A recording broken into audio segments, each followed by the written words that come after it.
2024년 9월 17일 화요일 새벽입니다. 하나님의 말씀은 갈라디아서 6장 9절입니다. 우리가 선을 행하되 낙심하지 말지니 피곤하지 아니하면 때가 이름에 거두리라. 하나님 말씀을 증거하겠습니다. 성실하게 사는 것이 재능만 가지고 사는 것보다 더 낫다. 이런 말이 있죠. 그러니까 아무리 재능이 뛰어나도 꾸준하게 하는 그 성실 앞에서는 당해낼 수가 없다라고 하는 것입니다. 그 인생에서 일단 방향을 잘 잡는 것이 중요한데, 만약에 주의 영광을 위한 온전한 방향을 이렇게 잡았다면 잘 잡은 거죠. 성실하게 그 방향대로 가게 되면 열매 맺는 인생을 살 수가 있다라고 하는 것입니다. 오늘 이 본문을 보게 되면 우리가 잘 알고 있는 본문이죠. 우리가 선을 행하되 낙심하지 말지니 이렇게 나오죠. 낙심의 특징이 뭐냐면 하던 일을 멈추게 한다라고 하는 것입니다. 근데 그 성실함은 그 낙심된 마음을 이기고 다시 일어서서 가던 길을 꾸준하게 갈 수 있도록 한다라고 하는 거죠. 다윗의 인생을 보게 되면 참 성실한 사람이다 이런 생각이 듭니다. 그 사무엘이 왕을 간택할 때도 이렇게 보게 되면 여러 형제 가운데 다윗 이 막내만이 들판에서 양을 지키고 있었죠. 그러니까 다윗은 자기한테 맡겨진 일을 끝까지 지켜내는 또 이루어내는 그런 성실함이 있었다라고 하는 것입니다.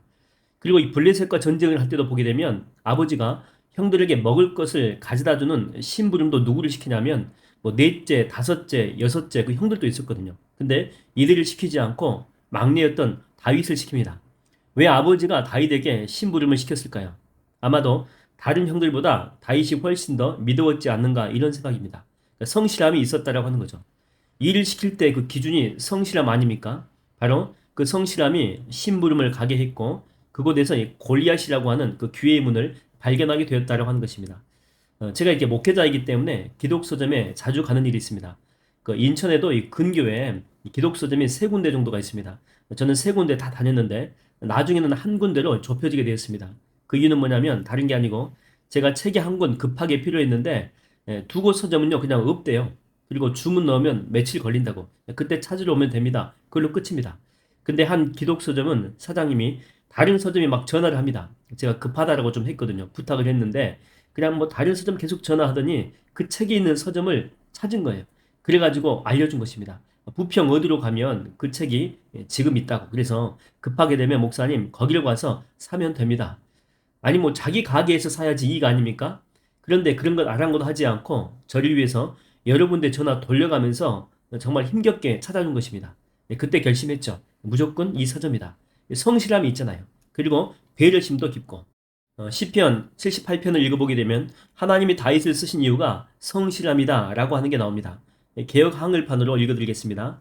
또 그종 다윗을 택하시되 양의 우리에서 취하시며 양을 지키는 중에서 저희를 이끄사 그 백성인 야곱 기업인 이스라엘을 기르게 하셨더니 이에 저가 그 마음의 성실함으로 기르고 마음의 성실함으로 길렀다. 그렇게 나옵니다. 여러분 맡은 일에 성실하게 되면 주님께 쓰임 받습니다. 한 사람 한 사람 최선을 다해서 대하게 되면 반드시 우리 인생에 기회가 오게 됩니다. 요셉도 성실한 사람 아닙니까? 요셉도 아버지 야곱에게 심부름을 부탁받습니다. 형들이 양을 치러 왔는데 안부를 묻고 오라는 거죠. 근데 장소가 어디냐면 세겜이었습니다. 예전에 이곳에서 야곱의 아들들이 이곳 사람들을 전부 다 몰살시켰거든요. 적들이 많은 그런 곳이다 이렇게 볼 수 있습니다. 이렇게 분위기가 좋지 않은 그런 장소입니다. 그래서 그 야곱의 아들들은 이곳에 있다가 잠깐 있었겠죠. 그리고 장소를 그냥 다른 데로 이동을 해버립니다. 도단이라고 하는 곳으로 옮겨가게 되죠. 요셉이 이곳에 도착했을 때는 형들을 이미 도단으로 가고 없었습니다. 그래서 이렇게 또 성실함으로 또 수소문합니다. 형들이 어디 갔는지. 그래서 이동했다는 것을 알게 되고 도단으로 거기까지 가게 됩니다. 근데 이곳에서 그는 형들에게 붙들려서 이집트로 팔려가게 되죠. 성실함만 없었다면 이런 일이 없었는데 그 성실함이 요셉을 사지로 몰고 간 것입니다. 근데 여기서 중요한 게 뭐냐면 하나님은 그 요셉의 성실함을 귀하게 여겼다라고 하는 것입니다. 성실하게 보디발 집에서 감당해서 가정 총무 자리까지 가장 높은 자리죠. 거기까지 올라가고 이 감옥에 가서도 마찬가지입니다. 포기하지 않고 또 성실하게 그곳에서 감당합니다. 그래서 감옥 전체 행정을 책임지게 되고 나중에 그 성실함이 애굽의 총리까지 되게 하는 그런 은혜를 누리게 됩니다. 여러분 하나님께 쓰임받는 사람을 보게 되면요 항상 성실한 사람이에요. 성실은요 그것이 어디든지 아무튼 사망의 골짜기든지 혹독한 추위가 있는 장소든지 그 어떤 곳일지라도 그것을 이기고 꽃을 피우고 열매를 얻게 된다라고 하는 것입니다. 성실함의 그 예로 이런 비유를 많이 들지 않습니까? 낙숫물이 바위를 뚫는다. 한 방울은요, 바위에게 아무런 영향력이 없습니다. 근데 한 방울 한 방울이 반복이 되면 그 성실함이 지속이 되면 바위까지도 뚫고 갈라지게 하는 능력이 될 수 있다고 하는 것입니다. 여러분, 저는 여러분이 행하는 모든 일에 성실함이 있게 되기를 바랍니다. 기도면 기도에서 성실함을 가지고 꾸준히 하고, 또 성경을 보는 사람이라면 쉬지 않고 하루에 한 장 이상이라도 꾸준히 보고, 또 사업을 한다면 매일매일 찾아오는 그 손님을 가리지 않고 정말 최선을 다해서 영접하는 마음으로 섬기고, 또 뭐 이렇게 하민교회에서 이게 봉사하는 그런 부분이 있다면 또 성실함으로 끝까지 마지막까지 감당을 해 보십시오. 하나님은 반드시 여러분의 성실함에 하늘의 신령한 복과 땅의 기름진 복으로 함께할 줄로 믿습니다. 기도하겠습니다. 하나님 아버지, 우리의 인생 가운데 성실함이 많이 결핍이 되어 있는 것 같습니다. 어떤 일을 하다가 안 될 것 같으면 중간에 포기하고, 또 어떤 일을 감당하다가도 마지막까지 해내지 못하고 중도에 그만두는 그런 사례들이 얼마나 많이 있습니까? 하나님 아버지, 우리 자신에게 결핍된 이 성실함, 성령의 영으로 우리에게 인쳐주사 우리가 마지막까지 그 일 감당해낼 수 있도록 주님 함께하여 주시옵소서. 그게 주님의 일이고 하나님의 사역이고 교회를 위한 일이고 주의 영광이라면 마지막까지 감당해서 열매 맺는 데까지 나아갈 수 있도록 인도하여 주시며, 우리의 삶의 영역까지도 하나님 친히 감찰하여 주셔서 그 삶의 영역 가운데서도 학생이면 공부를, 또한 직장인이면 직장 생활을, 또한 사업하는 분이면 그 사업을 꾸준하게 마지막까지 믿음으로 잘 감당해서 하나님이 주시는 성령의 열매 마음껏 누리는 복된 인생 되게 하여 주시옵소서. 예수님의 이름으로 기도하옵나이다. 아멘.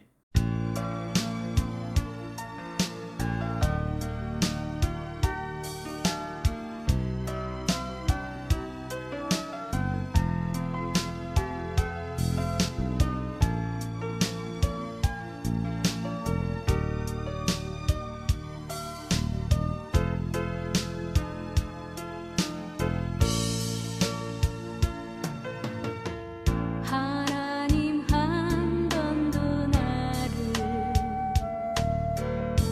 실망시킨 적 없으시고 언제나 공평과 은혜로 나를 지키셨네.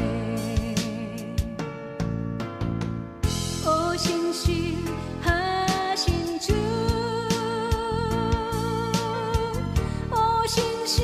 오신실하신 주, 내 너를 떠나지도 않으리라. 내 너를 버리지도 않으리라. 약속하셨던 주님, 그 약속을 지키사 이후로도 영원토록 나를 지키시리라 확신하네. 지나온 모든 세월들 돌아보아도 그 어느 것 하나 주의 손길 안 미친 것 전혀 없네.